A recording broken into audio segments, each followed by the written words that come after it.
Oke ya, jangan lama-lama nanti kamu ngantuk. Gelombang otakmu sekarang sudah mulai masuk ke delta. Jadi kalau tak biarin setengah jam lagi kamu akan pulas.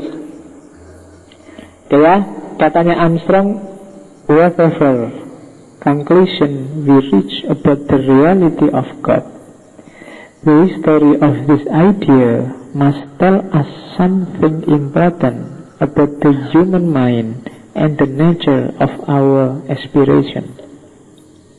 Apapun kesimpulanmu, apapun teori yang kita temukan, yang we reach, yang kita jangkau tentang keberadaan Tuhan, the history of this idea, sejarah gagasan tentang Tuhan ini must tell us something important about the human mind, memberitahu kita tentang satu pikiran manusia dan karakternya. Jadi sejarah Tuhan itu hakikatnya adalah sejarah perkembangan manusia itu sendiri.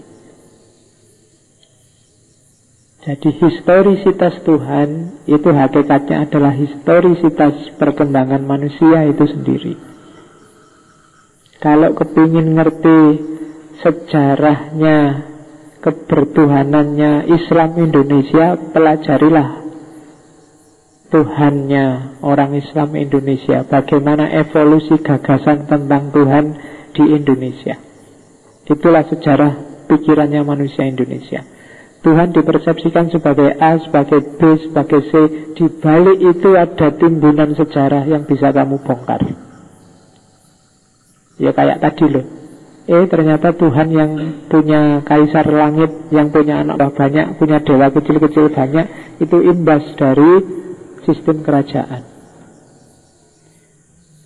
Tuhan yang dideskripsikan oleh mahasiswa filsafat, Tuhan yang serba santai, di balik itu ada cara berpikir santai para mahasiswa filsafat.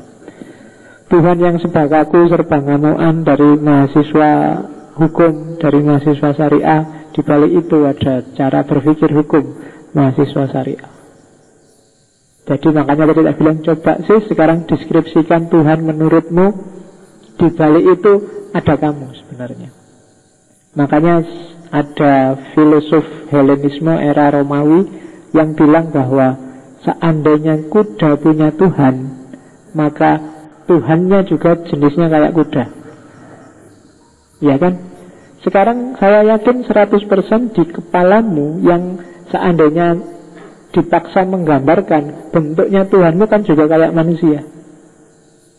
Ada kepalanya, ada tangannya, mungkin jenggotnya panjang, mungkin besar luar biasa, tapi bentuknya kan manusia.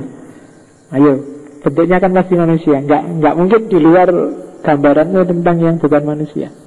Malaikat aja kan gambarnya juga kayak manusia. Surga neraka juga kamu gambarkan kayak bangunan yang ada di dunia ini.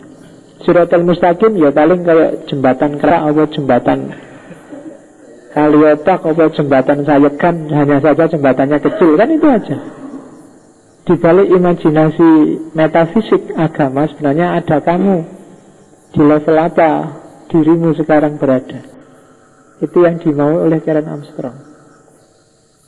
Jadi kalau Islam jadi keras luar biasa, itu kan jangan dilihat Islamnya, lihat aja aktornya, sejarah yang ada di balik Islam yang keras. Ya kan? Kalau Islam rusak, lihat aja, jangan lihat Islam rusaknya, tapi lihat pasti ada aktor yang memahami Islam secara rusak. Itu yang Karen Armstrong.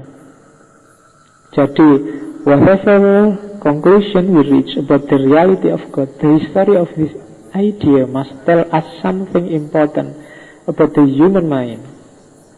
Jadi, kamu adalah apa yang kamu pikirkan, termasuk tentang Tuhan dan agama.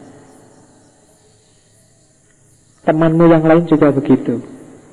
Maka saling hargai, saling toleran. Tidak usah terlalu sering debat, tapi bisalah menerima kalau ada yang berbeda. Itu aja kuncinya hari ini. Kebanyakan dialas capek. Mari kita debat terbuka. Tidak menyelesaikan masalah kok. Debat terbuka paling ya hasilnya tetap gegeran. Ya kan? lebih enak. Kalian sudah paham kan ideologi sana gimana, kita gimana. Saling terbuka, saling menerima. Kalau kamu merasa yang sana salah, diingatkan. Kalau nggak mau ya sudah, urusanmu sendiri. Besok masuk surga ya rasakan sendiri. Kalau saya yang keliru, saya masuk neraka, semoga diampuni. Ya tidak enak lah masuk neraka. Ya kalau besok masuk neraka semua sih kan nggak sempet ngurusi yang lain. Cuma kalau masuk surga semua yang nggak enak. Ternyata masuk surga juga kamu, ya iyalah. Gitu aja kok dulu ngototnya minta ampun, biasa aja. Ternyata bareng lagi di sini gitu. Ya, cuma nggak ada siaran langsung sepak bola besok di surga. Pemainnya ada di neraka semua. Jadi lihat, di neraka itu rame, nanti ada box office, ada HBO, ada di sana semua. Di surga kamu pertunjukannya ya paling Haddad Alwi, kemudian ya kan yang ada di sana itu. Kamu jangan nyari yang neko-neko. Iya, lagunya ya gitu-gitu lah, paling nasyid, terus kiroah, ya gitu-gitu. Kamu tidak akan nemu Britney Spears, nggak akan nemu. Oke. The only way to show a true respect for God is to act morally while ignoring God's existence. Satu-satunya jalan untuk menunjukkan bahwa kita menghargai Tuhan adalah berperilakulah secara moral dan gak usah terlalu sibuk dengan eksistensinya Tuhan. Biarlah Tuhan ada dan tetap ada, tidak usah terlalu panjang dibahas, tapi kamu jadilah manusia yang bermoral. Itu sudah menunjukkan penghargaanmu yang luar biasa pada Tuhan. Ya kan? Tuhan tidak terlalu bangga kamu tiap hari bahas dia, tapi Tuhan bangga padamu kalau kamu jadi manusia yang baik dan bermoral. Itu maunya Karen Armstrong. Jadi the only way to show a true respect for God is to act morally while ignoring God's existence. Makanya filsafat ketuhanan hari ini kita akhiri, karena jangan dibahas banyak-banyak deh. Cukup kamu aja jadi manusia yang bermoral, yang baik. Itu katanya Karen Armstrong.